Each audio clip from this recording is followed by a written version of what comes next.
little bit of the history of NAPDC. So NAPDC was founded 41 years ago in New York City in response to the brutal murder of Vincent Chin. Not sure how many of you know the story. Unfortunately, during that time, Toyota was doing exceptionally well in Detroit, and at that time, Detroit was the automotive capital of the country. So in response to that tough competition that the U.S. was facing from the Japanese, they were laying off hundreds of thousands of workers across the state of Michigan to automate a lot of their things. So there's a lot of hatred and fear against Japanese Americans, well, Japanese in general, and anyone who's perceived to be Japanese. So Vincent happened to be out with his friends celebrating his bachelor party, and he ended up being brutally murdered to death by two Chevrolet workers because he was, one, assumed to be Japanese, and two, because of that, assumed to be associated with Toyota. Both completely incorrect. No one should ever have to suffer that kind of awful fate.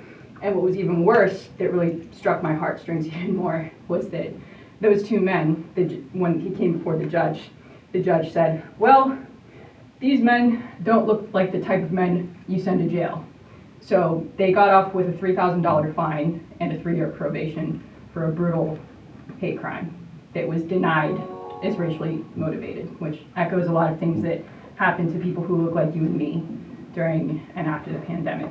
While poor Vincent was buried on what was supposed to be his wedding day.